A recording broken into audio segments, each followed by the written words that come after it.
1월 17일 월요일 하나님께서 이 시간 주시는 말씀은 누가복음 5장 1절에서 11절 말씀입니다. 누가복음 5장 1절에서 11절 말씀. 무리가 몰려와서 하나님의 말씀을 들을새 예수는 게네사렛 호숫가에 서서 호숫가에 배 두 척이 있는 것을 보시니 어부들은 배에서 나와서 그물을 씻는지라. 예수께서 한 배에 오르시니 그 배는 시몬의 배라. 육지에서 조금 떼기를 청하시고 앉으사 배에서 무리를 가르치시더니 말씀을 마치시고 시몬에게 이르시되 깊은 데로 가서 그물을 내려 고기를 잡으라. 시몬이 대답하여 이르되 선생님, 우리들이 밤이 새도록 수고하였으되 잡은 것이 없지만은 말씀에 의지하여 내가 그물을 내리리이다 하고, 그렇게 하니 고기를 잡은 것이 심히 많아 그물이 찢어지는지라. 이에 다른 배에 있는 동무들에게 손짓하여 와서 도와달라 하니 그들이 와서 두 배에 채움에 잠기게 되었더라.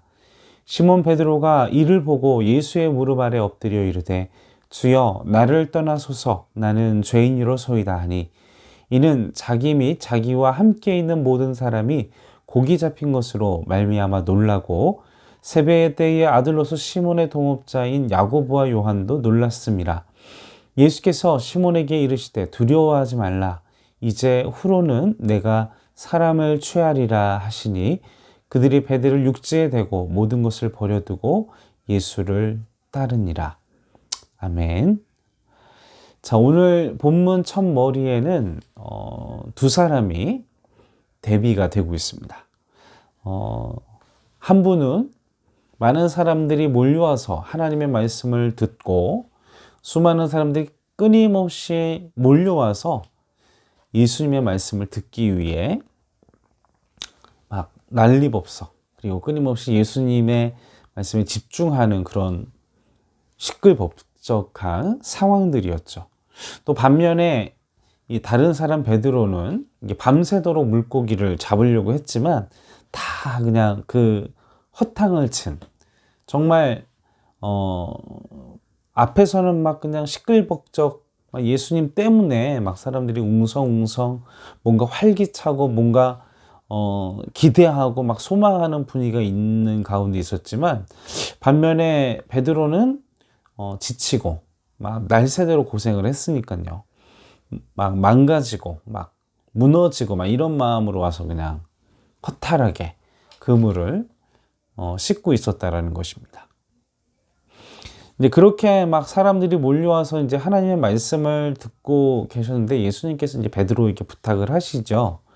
그 마음에 참 지치고 곤비하고 피곤하고 지쳐있는 베드로에게 뱃머리에 앉으셔서 육지에서 조금 떨어지도록 해달라 하면서 예수님의 말씀을 이제 전할 수 있도록 이제 부탁을 합니다. 베드로의 마음은 어땠을까요? 여러분들이 베드로 입장이 되었다면 어떤 생각이 들으셨겠습니까? 아마 그 자리 빨리 떠나고 싶었을 거예요. 예수님이 싫다라기보다는 이 몸이 피곤하고 막 진짜 하루 종일 막 새벽까지 막 고생을 했는데, 사람들이 시끌벅적하고 막 사람들 부딪히고 막 그런 게 피곤한 사람한테는 너무 지치고 너무 힘든 일이잖아요. 그런데 베드로는 예수님의 말씀을 따릅니다.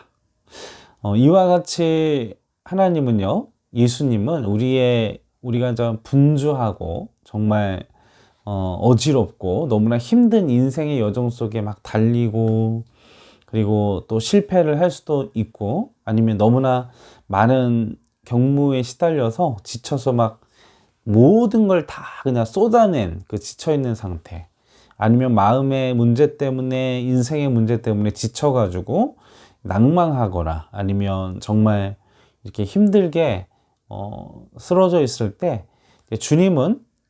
하나님은, 예수님은 우리에게 은혜의 자리로, 예배의 자리로 이렇게 초대를 하실 수 있다는 것입니다. 사랑하는 성도 여러분, 여러분들이 우리의 육신이 지치고 마음이 지치고 삶의 여유가 없을지라도 이렇게 베드로에게 은혜의 자리를 초청하셨을 때, 베드로가 그 은혜의 자리에 초청을 거절하지 않고, 예수님의 부탁을 거절하지 않고 그 뱃머리에 예수님께서 그 배에 앉아 배를 살짝 띄워서 주님의 말씀을 하실 수 있도록 그 자리를 헌신하고 그 자리를 내어드렸던 것처럼 우리의 인생도 주님께 나의 것을, 나의 시간을 내가 지쳐있을지라도, 내가 곤비할지라도 내어드릴 수 있는, 순종할 수 있는 은혜가, 그런 마음의 여유가 우리의 삶 가운데 있기를 주님의 이름으로 축원합니다. 자인은 아니었지만 예수님이 자신의 배에 타고 계셨고, 그리고 그 배를 그 물가에서 떨어뜨리도록 하셨습니다. 그런데 예수님께서는 이제 자신의 말씀을 전하시고 나서 베드로에게 또 다른 도전을 하시죠. 4절 말씀 보시면, 말씀을 마치시고 시몬에게 이르시되 깊은 데로 가서 그물을 내려 고기를 잡으라. 지금 이 상황은요, 이 사람들의 시선이, 그리고 사람들이 그래도 예수님의 말씀에 귀 기울일 수 있는 상황이에요. 베드로와 예수님만의 어떤 상황이 아니라 수많은 사람들의 시선이 있고 그 가운데에서 예수님께서 베드로에게 이야기를 하셨다는 겁니다. 어떻게 보면 베드로에게는 엄청난 도전이자 자칫 사람들에게 망신을 당할 수 있죠. 빈 그물이면 또 어떻게 할 거예요? 사람들의 시선, 그리고 내가 밤새도록 물에서 내가 고생한 게 얼마며, 얼마나 많은 노하우들을 쌓았고, 얼마나 많은 세월을 이 바다에서 고생을 했는데, 그리고 또 밤새도록 자신이 이 검증을 했잖아요. 다 물고기 그물을 다 내려봤고 다 허탕만 쳐서 오늘은 물고기들이 이 인근에는 없나 보다, 이렇게 했던 장소란 말이에요. 그런데도 5절 말씀에 보면 시몬이 대답하여 이르되 선생님, 우리가 밤이 새도록 수고했을 때 잡은 것이 없지만, 이게 얘기하고 있죠. 우린 잡은 거 밤새도록 우리가 해봤다. 그러나 실패했다. 없다, 그 결과. 그런데 말씀에 의지하여 그물을 내리겠다. 5절 하반절에 보면 자신의 경험, 자신의 노력, 그리고 자신의 실패에 대한 경험에 대해서 베드로는 그걸 피하거나 거절하거나 하지 않고 주님의 말씀에 순종을 합니다. 보통의 사람들은요, 이 실패의 경험을 하게 되면 그 실패의 경험을 다시 한번 그런 사람들이나 그런 환경을 다시 겪고 싶지 않아요. 피하고 싶어 하지. 보통의 사람들은 대부분 그 실패의 경험이나 그 상황이나 그 했던 것들 다시 하고 싶어 하지 않습니다. 그러나 주님은 우리에게, 그리고 우리의 내면이, 우리의 믿음이 하나님을 향하여 가까워지고 우리의 믿음이 회복되어지고 하나님과 더욱더 친밀해지고 하나님의 말씀에 순종을 하다 보면요, 이 베드로와 같이 피곤한데도 예수님께서 부탁할 때 내어드리고 또 거기에 또 순종을 하고 하면요, 하나님께서 어떤 일들을 베푸십니까? 7절 말씀에 기적이 일어나게 되죠.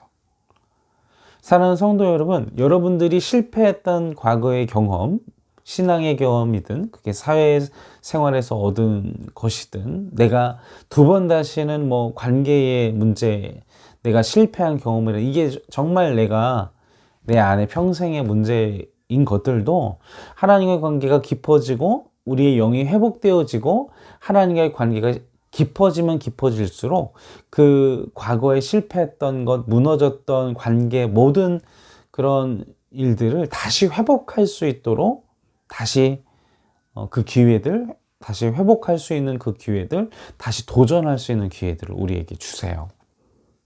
우리가 그 기회들을 주셨을 때, 이건 내가 경험했던 거야, 이건 실패해, 이건 하나 많아야 하면 이제 거기에서 끝나게 되죠.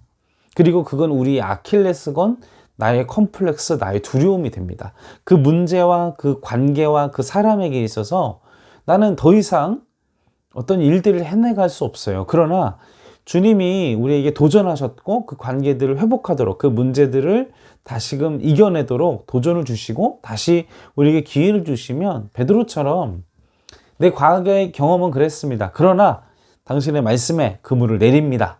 할 때에 7절 말씀과 같이 내 능력을 넘어서는 내 과거에 도전했던 그 모든 결과를 넘어서는 정말 몇십 절, 몇 갑절, 몇만이 엄청난 하나님의 그 반전의 축복이 일어나게 될 수도 있다는 것이죠.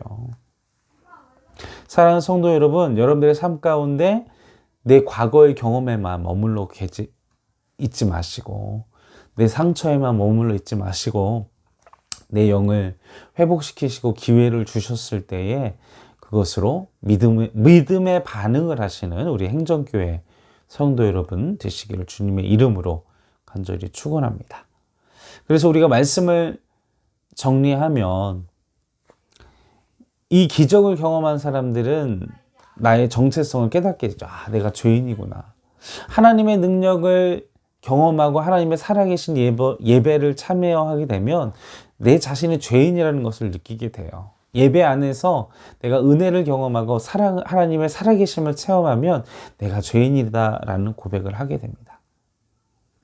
우리가 우리 본문 말씀에 의지해서 베드로의 모습을 보십시오. 지쳐있고 실패한 베드로에게 주님은 다가오셨어요. 그리고 그에게 그의 자리를 내어주기를 원하셨죠. 주님은 그에게 자신의 자리를 내어주고 거기에 순종했을 때 주님은 또한 그에게 새로운 영적인 도전을 하시게 됩니다. 그 도전에 베드로가 순종하고 나아갔을 때 하나님의 어마어마한 기적을 체험하게 됩니다. 사랑하는 성도 여러분, 여러분들이 아무리 바쁘고 힘들고 지쳐있는 여정이라 할지라도 주님께 나의 자리에 공간을 내어드리기를 바랍니다. 그리고 내게 은혜를 주시고 회복할 기회를 주셔서 믿음의 도전, 실패했던 것이든 성공했던 일이든 아픈 관계의 문제든 정말 내게 해결되어지지 않았던 문제를 다시 주셨을 때 믿음으로 도전하시길 바라요. 그리하면 그리고 주님 앞에서 나는 죄인입니다 라는 겸손의 마음을 가지고 살면 주께서 우리의 삶의 문제들을 어마어마한 기적으로 바꾸어 주실 줄로 믿습니다. 그것이 베드로의 삶을 바꾸고 그리고 그에게 사명을 허락하셨던 것처럼 우리 성도 여러분들도 우리의 삶 가운데 우리의 삶의 문제들, 도전하는 것들 순종하고 우리에게 새로운 하나님의 사명을 베드로가 받았던 것처럼 오늘도 하나님의 은혜와 살아계신 하나님의 능력과 또 사명을 발견하는 은혜의 시간들이 되시기를 주님의 이름으로 간절히 축원합니다. 함께 기도하시겠습니다. 살아계신 아버지 하나님, 우리의 바쁘고 우리의 지치고 곤비한 삶의 여지를, 나의 여백을, 내 공간을 내어드릴 수 있도록 도와주시옵소서. 또한 우리 지쳐있는 우리에게 미리 다가와 주시고 그리고 우리를 위로하시고 우리에게 우리의 상처를, 우리의 문제들을 극복할 수 있는 기회를 우리에게 주셨던 것처럼 우리 인생 속에서도 주님의 능력, 살아계신 기적을 체험할 수 있는 기회를 끊임없이 넣어주시며 또한 우리에게 성령의 충만한 은혜를 베풀어 주시고 믿음을 허락하여 주셔서 그 기적에 동참하는, 그리고 내가 죄인임을 깨달아 하나님 앞에서 겸손히 주님의 사명을 부여받는, 그리고 사명을 깨닫는 내가, 그런 행정교회 성도가 믿음의 하나님의 자녀들이 될 수 있도록 주여 함께하여 주시옵소서. 감사와 찬송과 영광을 올려드리오며 울고 나신 예수님의 이름으로 간절히 기도하옵나이다.